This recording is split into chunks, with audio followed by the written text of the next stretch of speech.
Did I ever tell you guys about the time Darth Vader clogged the toilet on the Death Star and I had to unblock it? Which Death Star? Whoa, way too fucking soon. Read the fucking room, man. Jeez.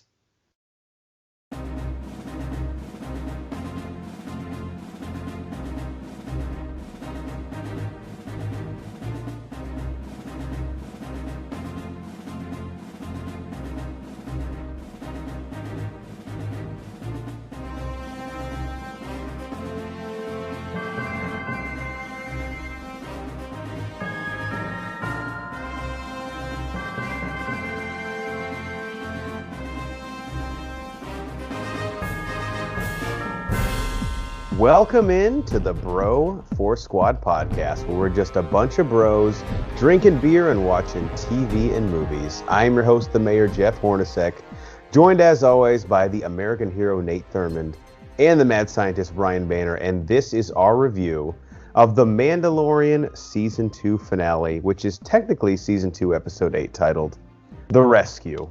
And we are here to review this as we do all of our TV episodes on the 4 Bro 4 Squad criteria, which is the acting, the story, our favorite scene, and stay tuned for any theories and questions going forward. So let me just start it off with hashtag holy shit.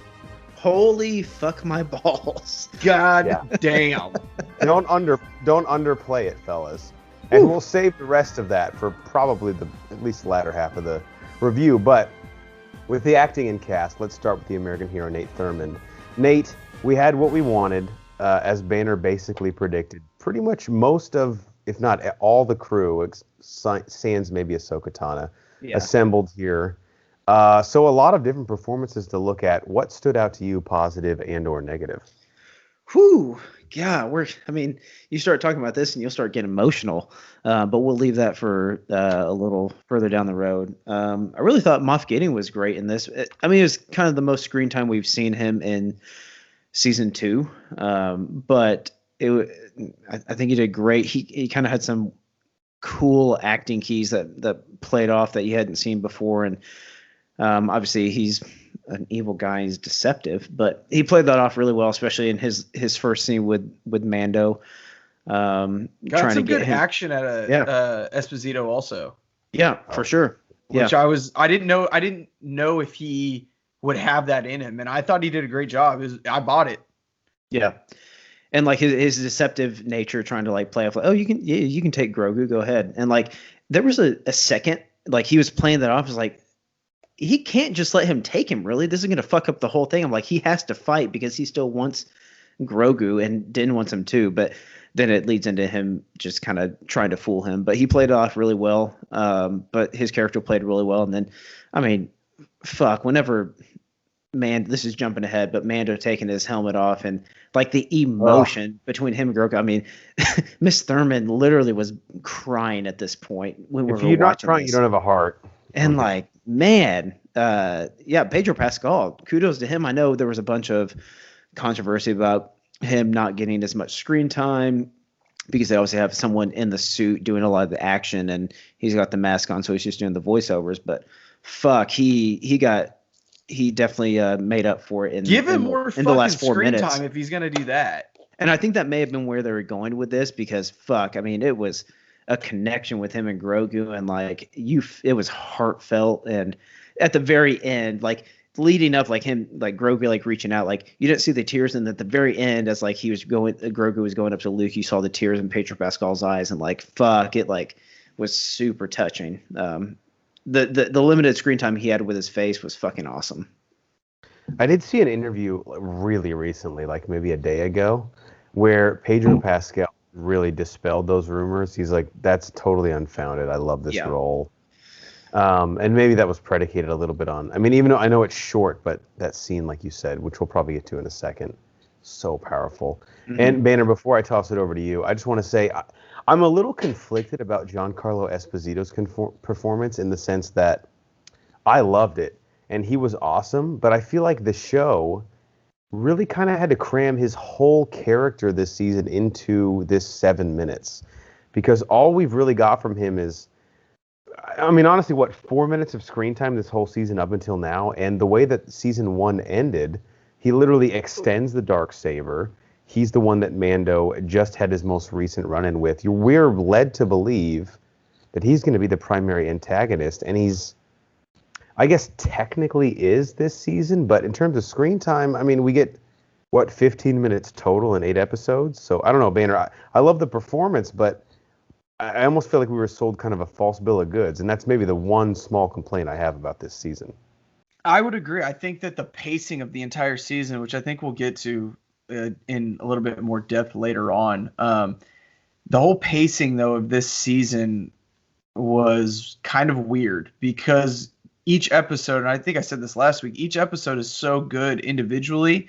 Having them connect, they haven't, in my opinion, done a great job. And then we get this insane, everything's packed into one episode. And like you said, some of the actors' talents may be wasted and we don't necessarily see it because, there's more on the cutting room floor, right? There's got to be. Somebody that really stood out to me, though, was Katie Sackhoff, who plays Bo-Katan. Uh-huh. I thought she was incredible, and I think it speaks volumes to the fact that she voiced that character on Clone Wars and Rebels, which is really cool that now she gets to play that live action. And it was, I think she did better in this episode than the first episode that we saw her in. Yeah, I know that she is obviously in Battlestar Galactica, but she is a great voice actor. I feel like she had a big burden to carry this episode, and especially in the last 10 minutes, she held her own. So she was one of the people that I wrote down as a huge positive. And then I hate to keep piling on, but again, Gina Carano is just out of her element, man. Even with Sasha Grey, who's a WWE star, I mean, she still acted circles around her. Oh, 100%. Yeah. Of dialogue, but it's like Gina Carano is just exposed in this. And when she's not using her physicality, which is a huge strength for her, don't get me wrong, but she can't even deliver a simple line of dialogue without it almost seeming tongue-in-cheek. Yeah. There was a huge one. I can't remember what it was, but they were talking and like cuts to her and says something and like it was just like so convoluted and just like it seemed out of like left field and I was like it does not fit in at all with any of this. Once her gun jammed, everything from then on I was like, oh my god, dude, like she's so bad. She can't deliver simple lines properly. And I'm normally not this meticulous, but it's like I notice it. It almost seems like she's trying to make a joke of the show, but she's not. I earnestly know that she's not, and that's what kind of frustrates me. She wasn't that bad last season. So something happened between season 1 and season 2, right? Or steroids. Yeah, possible. I want to say it's overacting, but she's not like over the top at all. It's just I don't know. I'm not an acting coach anymore because they have weird rules about who can and can't be employed in that industry. But I don't know. She just doesn't fit in this. She doesn't fit in the Star Wars universe, and I'm saying that with a broad spectrum because I'm now willing to lay my life on the line and say Bill Burr belongs in this universe. So she has there's a certain je ne sais quoi, but like in a bad way. Yes. That's actually the best way to put it. I can't put my finger on it, and we don't make enough money off this podcast for me to figure out how to put my finger on it. So I'm sorry. Yeah. I'm a cocksmith. Until you start supporting us more, we'll figure that out later. All right, we good to move on to story? Let's go. Please. All right, so ending aside, if we want to leave that for the end, we can. If not, you guys say anything you want to say here. But the story here is very simple. We are rescuing Grogu from Moff Gideon's freighter. And it's basically, with the exception of Griff Kargo and I guess Ahsoka Tano, and then Timothy Oliphant's character, who we knew wasn't coming back. It's the dream team, like Banner predicted from this season, that Mando takes onto the Imperial freighter, which... totally separate conversation. We don't need to get on this aside now, but I'm still confused what the Empire, quote unquote, is at this point in the timeline. But I don't think that's significant to this episode. But the interesting part is all the characters that have, I think, a common goal in the sense that they fucking hate them, which has always kind of been the rallying cry of the Star Wars universe, coming together, which was really cool. And again, to get Grogu, because we would all jump in front of a bullet for him, I think, at this point. So, Banner, the story here, relatively confined. I think a nice way to wrap up the season. But obviously the main points are the way things end and the through lines, which if you want to save that to the end, that's fine. But what did you think about this last episode? Absolutely incredible. And before I lose the thought, because I know I will forget it, we obviously had a scene at the end where Grogu and Mando are having a conversation, and Mando's like, yes, go with him. This is what you're supposed to do. The only thing that could have made that better and given us even more feelies than we already had was if he would have said, no, Grogu, go with him. Because he doesn't use Grogu's name. He says kid or pal or buddy. If he would have actually used his name, oh my God, that would have hit so much harder than it already did. And I mean, like Nate said, we were crying. This is insane. Story overall, though, guys, this is the best episode of the series, right? We actually got the glue. We brought everybody together pretty quickly, and it all made sense, and I liked it. Yeah, they did a really, really good job of seamlessly tying everyone together for sure. And that was our biggest concern coming into this episode is how are they going to tie all this together in, we were saying it for 3, 2, and then 1 episode left. That's how you do it. Well, I got to say, the combination of the best actions, and Peyton Reed, the director of Ant-Man and Ant-Man and the Wasp, and Yumi and Dupree, which I don't know why I threw that in there, but he also directed it. I mean, could you do a better combination of action set pieces with emotional stakes, and then the way this thing ends? If you're not crying, then I'm sorry you don't have a soul. That must suck. But just an incredible job, because a show like this where you kind of have to come in. I mean, I don't know what the conversation is between Peyton Reed and the showrunners, but you come in and you get one shot at this. Like, he doesn't get 3, 4 episodes with these actors and the cinematographers and the showrunners. And he fucking destroyed this thing. I mean, the story is very tight and concise, and every emotional beat hits incredibly. Yeah, and just going back, I've talked about this ad nauseum on this pod over this season, but not even pertinent to this plot specific, but what Horns was saying just a second ago, like, these directors come in and don't have that chemistry and everything. That is just testament to, I think, Favreau, really, because he's like kind of leading man behind all this, and he is putting this all together, and like these directors come in and still kill it and like don't have the chemistry, but they put a unique spin on everything. It's fucking phenomenal. And like we've said before, they get, like the Robert Rodriguez point that Nate, that you brought up last week, they get directors to where, because it's less serial and more episodic, like you can kind of put your own spin on an episode, which I know week to week in a season gets a little more frustrating, but if you want better talent, which we do at the end of the day, that's how you attract it. Say you're not beholden to some through line that you have to meet X, Y, and Z story marks, but you can kind of do your own thing. And then in the end, Peyton Reed says, just give me the fucking Ken Griffey Jr. cheat code where I hit a home run every time, and I'm going to destroy this. Down, up, left, A, B, C. I believe that's correct, yeah. That's it, yeah. And then when he twirls the bat, you're like, oh, if you're the pitcher, you're like, God damn it. Oh, here we go. Yeah. Anything you want to add? Or Nate?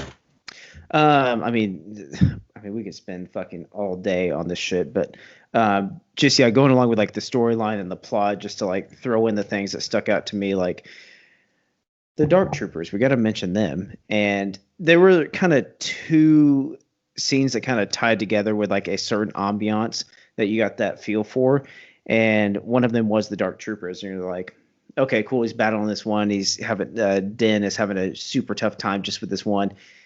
He gets the failsafe, fucking sucks him out. Okay. You're like, okay, cool. I would like to see him battle it. Okay, cool. They're gone. I didn't want to see him battle it. Not anymore. Not after what we fucking got. My God. Well, sorry. Well, that's Nate. I'm sorry to cut you off here, but Banner. So last episode, and I think justifiably so, you were not a fan of the Iron Legion, aka the Dark Troopers. Yeah, that's and true. I stand by that. Well, I was gonna say, did this episode rectify any of that, or do you want to just dig that toe into the ground deeper? I actually have wrote down here, the Dark Troopers are way too much like the Iron Legion or Iron Man suits. The feel, the way that they fly, their movements, they, in my opinion, are Iron Man. With that being said, and spoilers, which if you're listening to this and you haven't seen it, Like, what the fuck is wrong with you? Sorry, but Yeah, go watch it. Come on. yeah. When Luke shows up and starts fucking him up, okay, I understand why they were there. That was awesome. And they showed how strong they are and how easily Luke did it. They reiterated, which we already knew, how fucking powerful Luke Skywalker is. Yeah. I mean, it took everything. Mando was getting his fucking head bashed in. His fucking head bashed in through the goddamn wall. It's all about the Force. He had the Force. And Luke just shows up in his little X-Wing with R2 and is like, yo, what's up, guys? You dead, you dead, you dead. Hey, little green guy, you're coming with me. Peace. Yeah. Well, we'll get to this in a sec, but to your point, man, you say we all know how powerful Luke Skywalker is, but had we ever actually seen it before this Not episode? to that extent. Right, and this No. whole podcast Right. is predicated on what, Banner? Show me. I'm don't sorry, tell what was me. that? You cut out. I was going to say, this whole podcast is predicated on the theory of You got to me- show me. You can't tell me anything. You got to show me. And they Okay. fucking showed me. Ding, ding, motherfuckers. So that'll move us on. I'm sorry, Nate, but I'll give you first crack here. Best scene. Okay. And Nate, anything you want to add from story, feel free to preface it with here. But are your favorite scene in the episode, Nate Thurmond? Let's see here. I mean, fucking, where do you choose? I mean, I don't even know. And we have not. Okay, we let's do this. Sometimes we talk pre-pod about this and be like, oh, what do you guys have a best scene? We have not talked at all. But, I mean, there's fucking a cluster to choose I think from. there's a clear number one best scene, right? I mean, it depends on how you break up the scenes, but I wouldn't say there's a clear cut best scene. I can argue if you want to argue, or I can. I don't. I just want to fucking talk about it. So, okay, fine. I'll just go ahead and just jump in on this one. They're kind of seamless the way they work, but fucking Luke coming in and God, you see that X-Wing, you're like, okay, there's a fucking X-Wing. Here we go. What's going on with this? Gets off, comes down, hood down. You're like, all right, fuck, is this Ahsoka? Is this someone else? We don't know. Okay. Green lightsaber pops up. This can't be. It's not. There's no fucking way they did this. It's not. Jeff's Okay, fucking lotion on his hand. All right, here we go. Get the tissues ready. Fucking bust out that green lightsaber. Wait, hold on. Green lightsaber? Okay, hold on. This guy has a fucking glove on his right hand. Wait, hold on. Is there not a glove on his left hand? Motherfucking Luke Skywalker is in the goddamn house and he is tearing shit up. And this, we talked about pre-pod, is homage to fucking Darth Vader coming in Rogue One, tearing shit up in that corridor and just fucking going ham. I'm gonna throw it over to you guys because I have no other words. That's so it. I posed a question pre-pod because I wanted you guys to think about it a little bit. Which is better? End of Rogue One when we get Darth Vader essentially doing the exact same fucking thing Luke Skywalker did at the end of this episode. Which one is better? Damn. I mean, all right. I'll just say, define your own criterion of why you just think one is better, because I don't know. So, and this may be, a false equivalence, but I will say I think, man, and trust me, recency bias is really kicking me in the ball sack for this, but I will say the Vader scene in Rogue One is better, only because I think in general Vader is a more badass character than Luke. But kind of to Nate and yours point earlier, this is the coolest fucking thing we've probably ever seen Luke Skywalker do. And I was watching this alone by myself, and I didn't even realize it, but I just realized I was standing up in my living room. I did the exact same thing. There's no one else here. I'm standing up, like clapping my hands. Like, am I a loser? Yes, absolutely. But also, we all win because it's fucking cool when Luke Skywalker in 2020 shows up and crushes a Dark Trooper with his hand. That's fucking badass. So badass. So I'm going to disagree with you, Jeff. I think this one is more powerful and a better scene than the Darth Vader scene. I agree with your point. Darth Vader is probably a more badass character. He's cooler than fucking Luke Skywalker, who just likes to go to Tachi Station for some power converters. But that's fucking cool. But with that being said, you can if you think about it, you can justify or you can understand Darth Vader being in that scene, in that situation. You can see that happening. If you think about it retrospectively, think about Luke coming in. I would have said there is zero chance Luke Skywalker shows up in The Mandalorian. There was no way. Are they going to get Hamill to sign on for this? Yeah. Are they going to use the de-aging technology in a TV show, which, to my knowledge, has never been done? I feel like that's I don't think that's a good point as far as I don't think they'll do it because of that. Are they going to give Baby Yoda to Luke Skywalker with us knowing where Luke Skywalker ends up later on from the movies, but we have no idea where Grogu is? So now they got some explaining to do. Well, okay, I get you, but better scene I don't think should be, personally, and if you disagree, fair that's enough. fine. Actually, you know what? Shouldn't be evaluated on surprise factor, you know?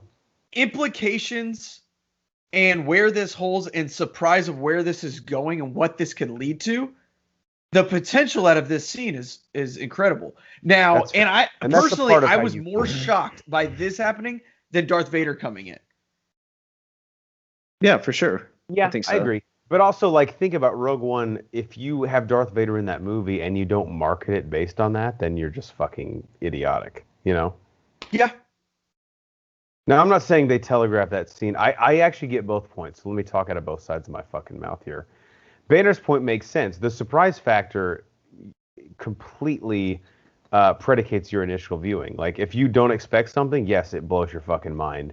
If you kind of know it's coming, which you sort of do at the end of Rogue One, it's still cool, but like for Rogue One to get your $15, they kind of had to tell you, like, bro, I promise Vader's in this, you know?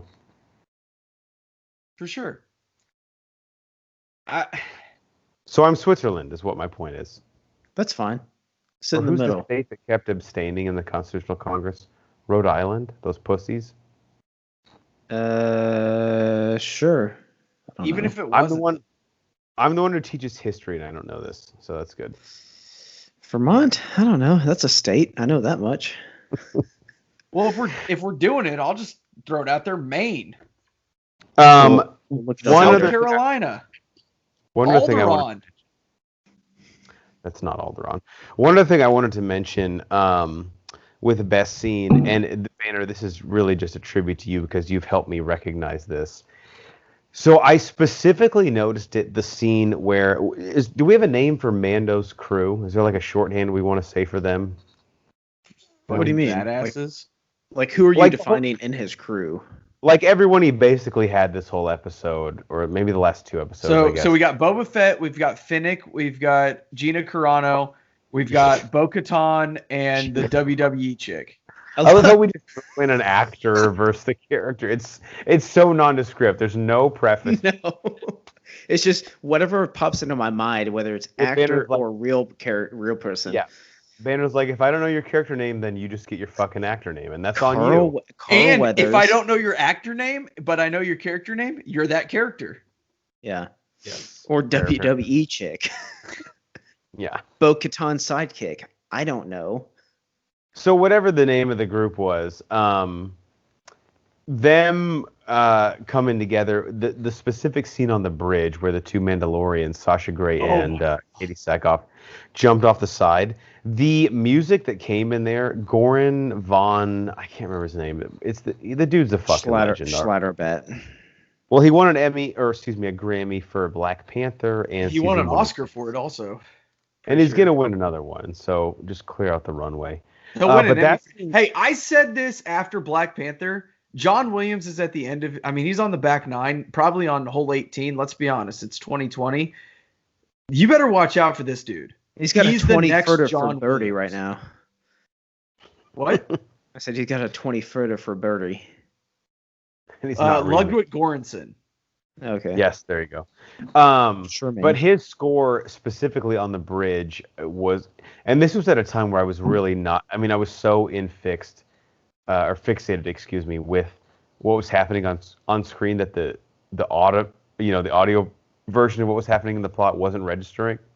But the score there was insane on the bridge, where the Mandalorians jump off the side and then come back up. Oh, that was so fucking cool.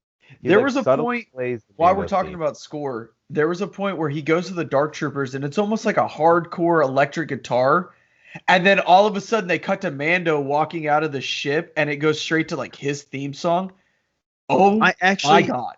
Thank you. So I don't pay attention to the score much, and I know Banner will probably scoff at this, but that is actually, I think I had a note here as I was scribbling, as I was jacking off. It was hard, like writing and jerking off at the same time. Because you write and jerk off with the same hand. And trying to take notes. Yeah, so which hand was writing versus which hand jacking? Lefty. I kind of sat on and was trying to do like a stranger. So Sure.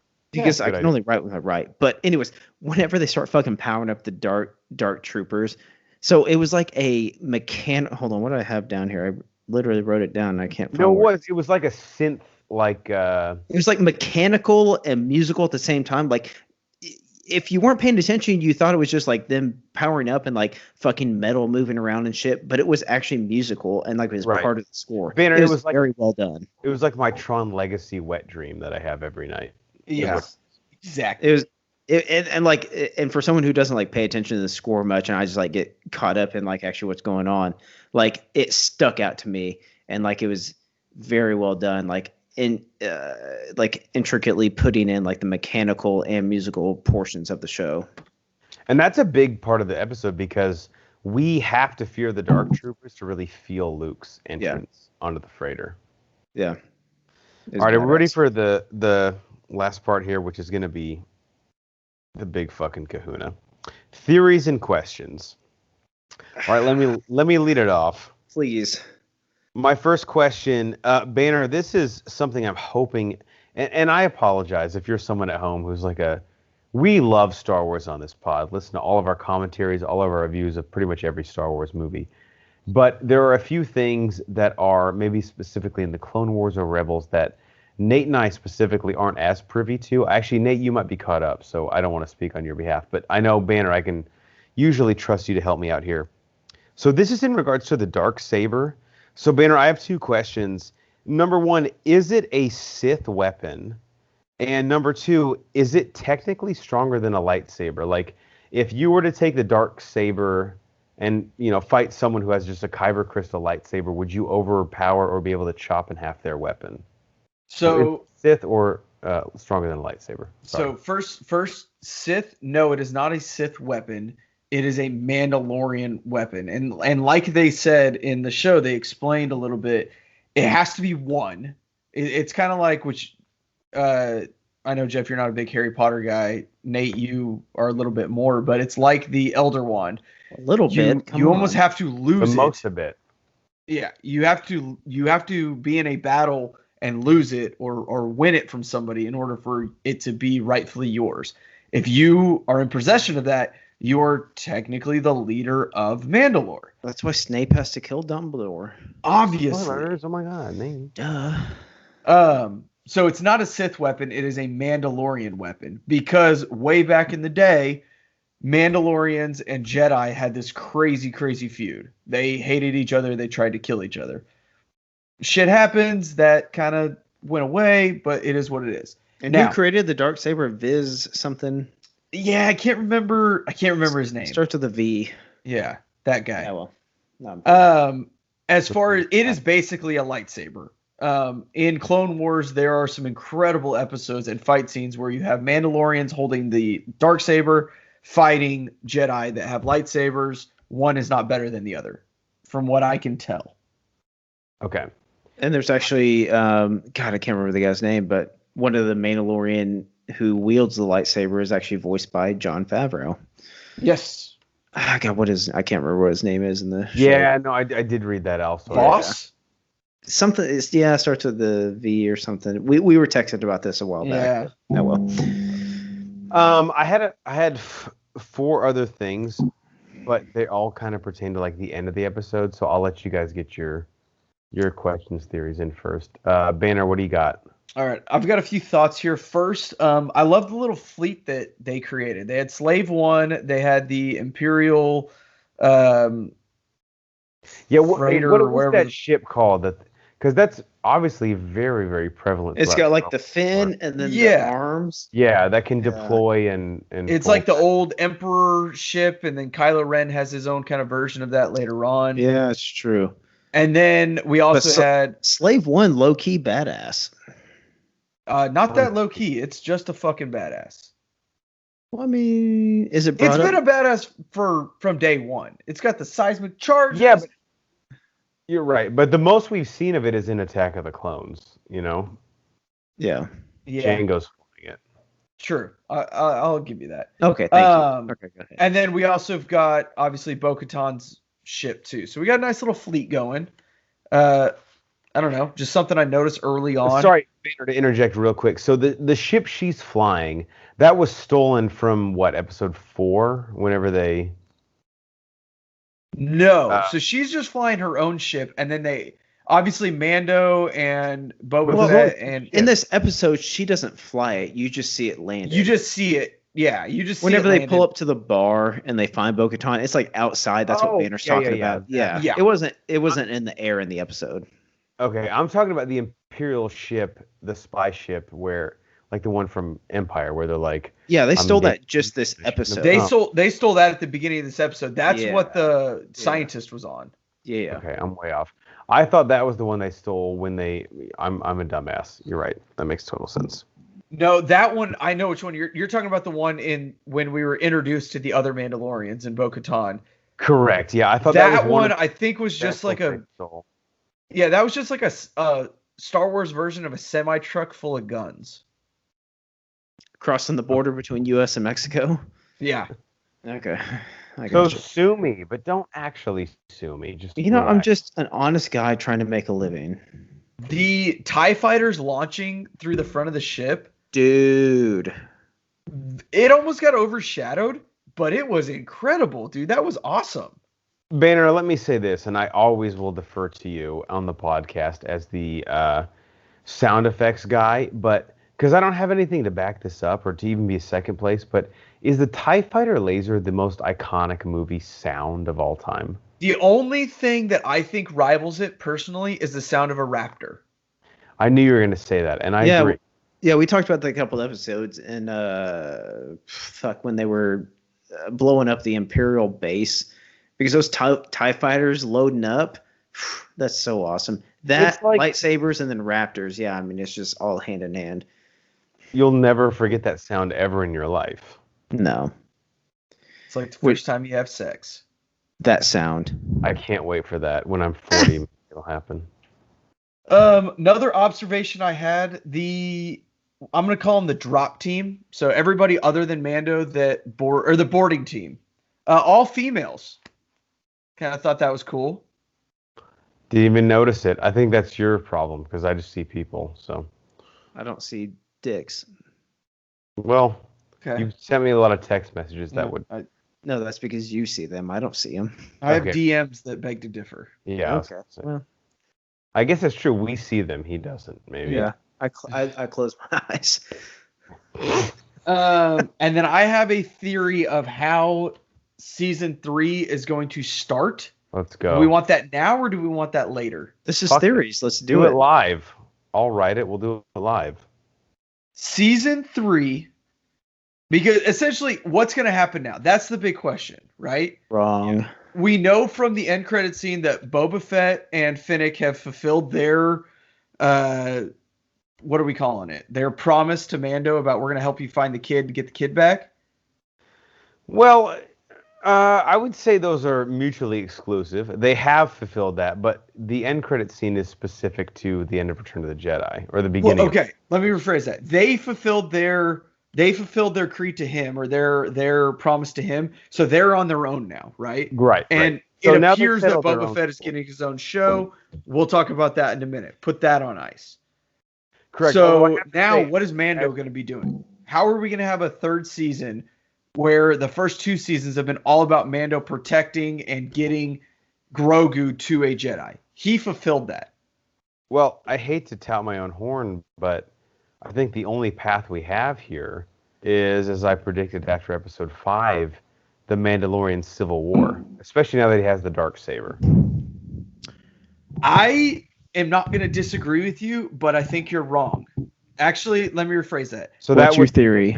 I actually think you're right, but I want you to be wrong because my theory, I think season 3 is going to happen at Ben Solo / Kylo Ren's turn to the dark side, and the Knights of Ren burn down the new Jedi temple that Luke has created.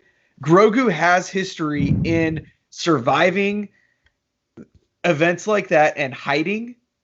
Somehow he is going to be able to communicate with Mando because of their connection together, and he is going to essentially save Grogu from a burning Jedi temple. Negative. Everything you just said is 100% right. You just have the wrong show.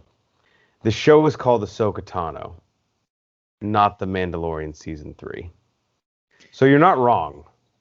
So you think Ahsoka is going to save Grogu at that when that event happens? I just don't see any way, unless we completely revise canon, that Din Djarin gets a message telepathically from Grogu.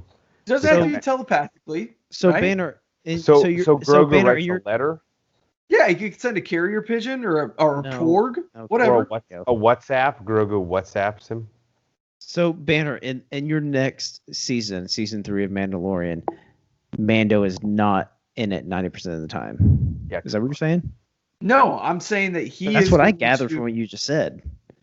Maybe. I don't fucking know. I can't even put Well, you need to know because you just I couldn't even put a sentence together an hour ago. You just focused on Kylo Ren, Ben Solo. I don't know that you guys are quite understanding what I'm saying. I'm saying that when that event happens, we know that Luke is standing over Kylo Ren at some point, and whatever happens. No, when those events happen, we have to assume there are other Force-sensitive Jedi in training at the... But that can't be the premise of a whole season. Well, that's what I'm saying. Banner, I agree. Banner, you're right. That is going to happen.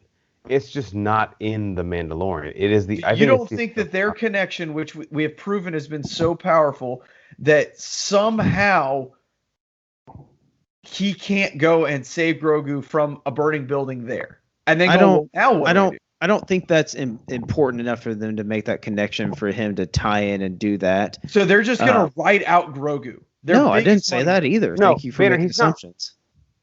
Well, it depends. I guess I need to know what you define as writing out. His character arc is closed in The Mandalorian for all intents and purposes. There is another show, Greenlit, that involves a Jedi who more specifically would tie into maybe the new Jedi Temple or the Knights of Ren. What I think is going to happen, and this is not even specific to your theory, because Banner, you're right. That is going to take place in the Star Wars timeline.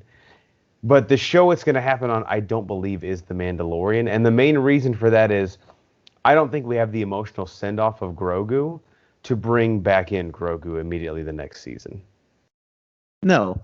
And I think we may go along kind of the same thread as what Horns was saying a second ago. I guess it could be pretty similar to what he was saying, a Mandalorian Civil War, but I feel like, the main focus now is going to be Mandalore. Bo-Katan is back in the thread. The Dark Saber is up for grabs. We're going to have to figure that out. We don't know how it's going to get figured out or who is the actual holder of that. Mandalore, I think, is going to be the next big thread in season 3, and reclaiming that and making it an actual society again is what they're going to be focusing on next. They're going to change the whole. If they do that, though, they have to change the whole tone of the show. This whole show has been predicated on we're jumping from place to place and doing something at different locations every single episode. Oh, we could definitely get back to that. To do what you're saying, though, is it's going to be focused on Mandalore. They're going to have to rebuild Mandalore. The entire show is now going to be grounded to a single place. I'm not mad about it. I'm not saying that that's not a good idea, but it's completely changing what the show has been about for 16 episodes. Well, I disagree because I don't think the show has had a consistent narrative about Mandalore for maybe 3 of the 16 episodes has been about Mandalore in the Civil War. And I don't really think that's even disputable. What I will say is, Banner, to your point, the Grogu storyline is interesting. People are obviously gravitated to it. That has its own show. So Banner, what you just said is not wrong. That is going to happen in Star Wars canon. However, I think The Mandalorian Season 3 will be predicated on, I think a huge emphasis of this last episode is what does the Dark Saber mean? Who possesses it? What responsibilities do they have? And you would know better than me. I don't profess to know what that is, but I feel like that is the key, or sort of the what's the big thing in the show Survivor? What do they fucking care about? The immunity idol? What are they? Yes. Yeah. Yep. Okay. It's like it's a horrible analogy because I don't watch the show. Why did I even try to go there? But it's the immunity idol of season 3 of The Mandalorian for the. It's like head of household on Big Brother. There we go. Why didn't I just say that? What's wrong with me? But Banner, to your point, the things that are important to Din Djarin, aka the Mandalorian, will be more prevalent in season 3. Baby Yoda, aka Grogu, his storyline will still be resolved, and I think to the point that you made, in that way, just not in this show. That's an Ahsoka Tano, maybe even. I'll have to double check my timelines here, but maybe even a Cassian Andor show, which is actually, in terms of like actual timelines, the next Star Wars show to be released on Disney Plus. But that all those events have to happen prior to Rogue One, correct? Well, I don't. When does the Cassian Andor? I know he. Oh, spoilers. Yeah. Oh, come on. If he you don't dies know, in Rogue One. Yeah. If you don't know yet, come on. Yeah. But I know, like, out. could any of that be stuff that happens, like, with, again, the Jedi might not be involved, but until we see it, I don't know. You're probably right, Banner, 100%, that it won't tie in much to this, but until I see it, I don't know. So it's hard to speculate. What will take place? Is any of it on Coruscant? Does any of it involve mention of Grogu or is Rosario Dawson going to appear in it? Obviously, she's on good terms with Lucasfilm and Disney. Who knows? So yeah, long story short, not to get into like too deep of like what the plot of the season 3 will be. I think Mandalore's resurgence will be a huge plot for that season 3. I think we'll still see Grogu at some point because they made a point at the end of this episode for Din to say, "I promise we'll see each other again." I think that was pointed. They will see each other again in this series. I think it's going to be when Kylo Ren tries to kill Luke Skywalker and Grogu's going to hide and he's going to send him. I don't think it's going to be a main plot theme like you were pointing at earlier. I think Mandalore is going to be the main plot theme. And even you saying, oh, it's not going along with the same thread because you have to stay on one location, and that's not what they did. Bo-Katan was somewhere else. They had to go get her. So there could be other Mandalorians spread across the universe that they have to go get or interact with. So, that's been a common thing in the whole Star Wars canon is going across places to get people who are from certain species and things. But anyway, we've talked ad nauseum about theories and things. So I have, I guess, one more main thing. Let's hear it. All right, so Luke obviously is shown at the end of this season. I think whether it be Sebastian Stan or Mark Hamill. Fuck, I dropped my headphones. It's better than your wine. Or was that your wine? What we live in. This is podcasting, people. Hey, stick with us, people. All right, I feel... This is raw and uncut. You should feel privileged to get to hear this. Most people pay extra for this. I actually like this theory though. So despite our technical difficulties, as Bill O'Reilly would say, let's just. Sorry, guys. It's late. We've been drinking true to form, and we're coming in raw. We're coming in raw, like we know. Okay, let me throw this at you. So Mark Hamill, aka Luke Skywalker, as we know him, he will be involved in season 3.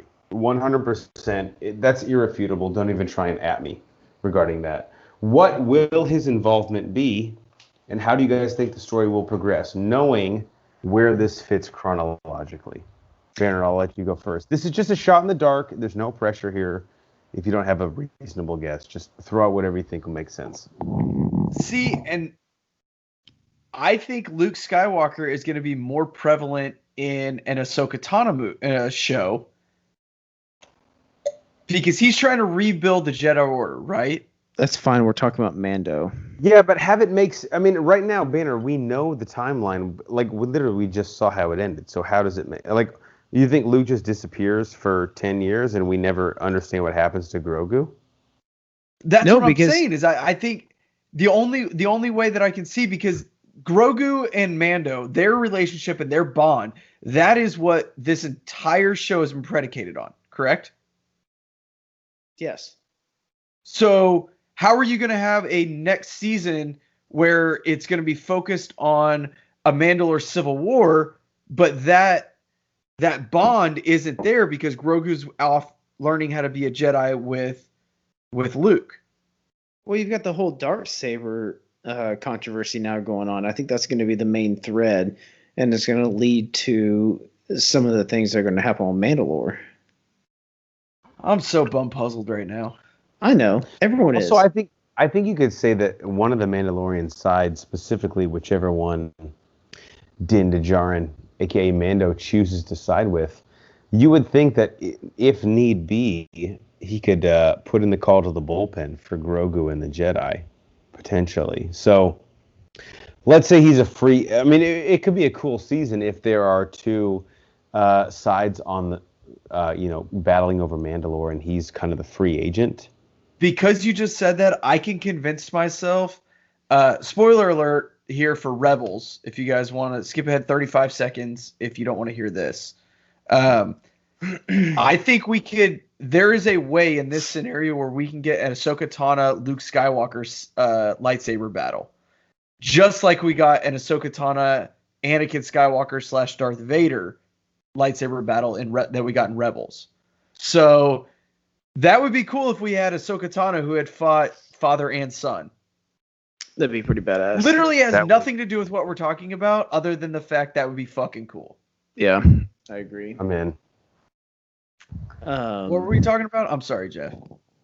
No, I mean, we were just trying to predict next season. I think the way that this season ends, it's weird because it's like, we know there's a season 3 that's greenlit. I'm incredibly satisfied. And there's, I guess, one spin-off show in Ahsoka Tano.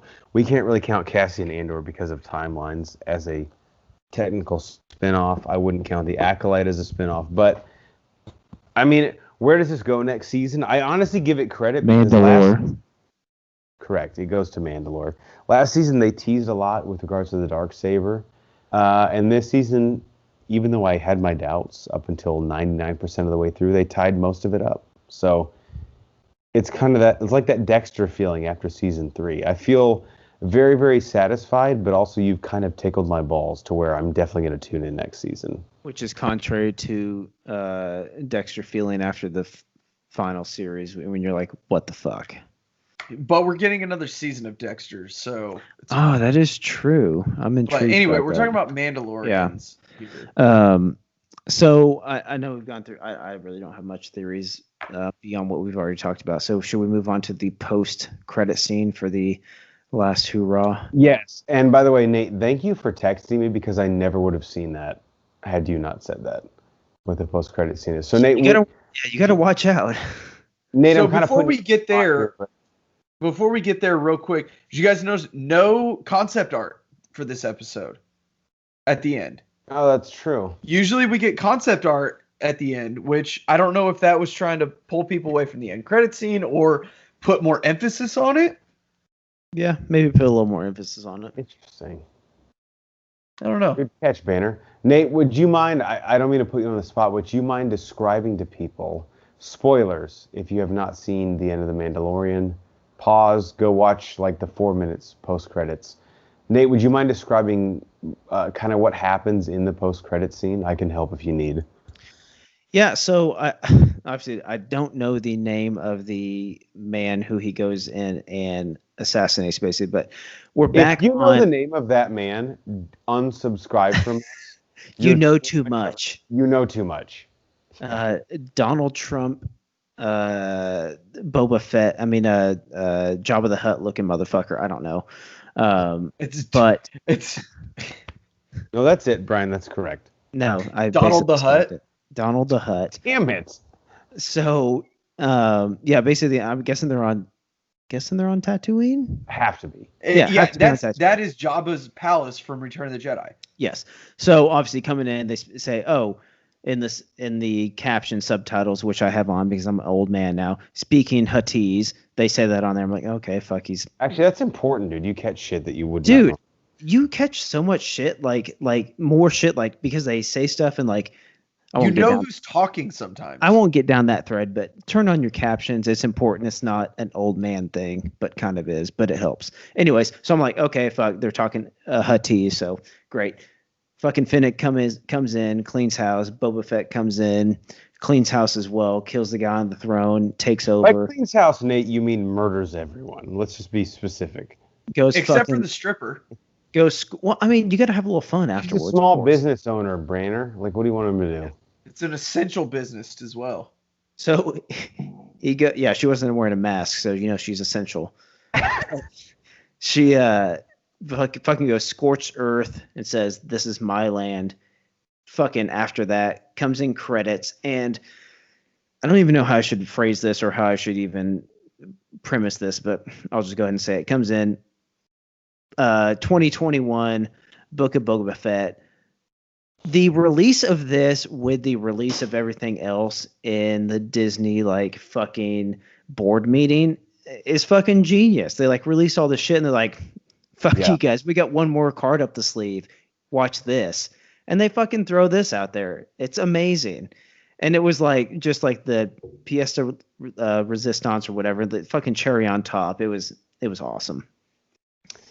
Yeah, and I don't even know where it's going, and I'm one of those guys who's not the biggest Boba Fett fan, but dude, I'm not even gonna fucking pretend. If he gets a 4 or 6 episode miniseries, of course I'm gonna watch every episode, and we're probably gonna review it. So I'm not. Could it be a movie? I don't think it'll be a movie, no. Yeah, I'm just wondering. I don't know what the story is, but I'm intrigued. Yeah. And I guess they kind of run into the issue with this particular part of canon.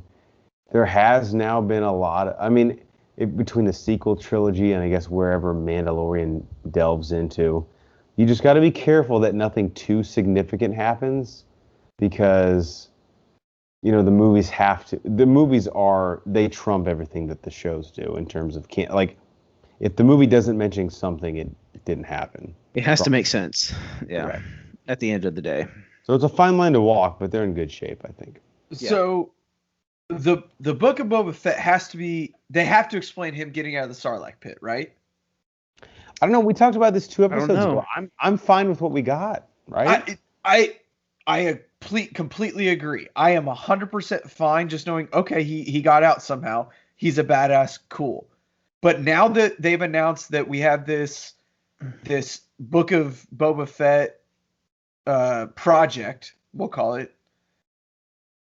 It has to, you're right. That has to at least. I mean, they're gonna give right? us more. You're right. Inherently, they will. I don't need it personally, but whether that's a whole episode of a show or they do it through flashbacks over the course of a season, they may do a montage like they did with Cobb Vanth. Yeah, even something like that. That's going to be part of it. Could be. I could see that happening. Yeah, for sure.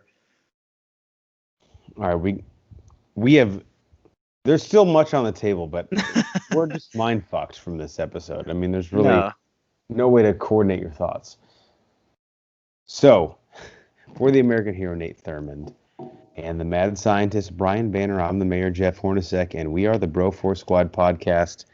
Thank you guys for checking us out for all of season 2 of The Mandalorian.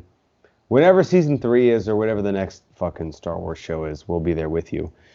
So check us out for that. But in the meantime, find us on Apple Podcasts, Spotify, and YouTube. If you type in Bro Force Squad as 3 separate words, you'll find us there.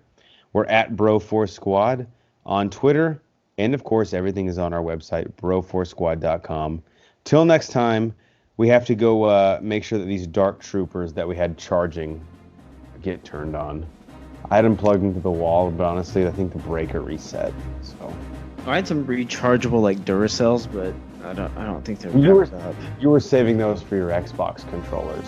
We both know it. Yeah, I had some Halo to play. I'll jump in with you. You need a partner? I suck, but it's cool. I'll talk shit. Yeah, I just need someone for some cover 10-year-old fire. Chinese kids. Yeah, let's give Banner the headset. He'll embarrass some Swedish children, and then everyone goes home happy.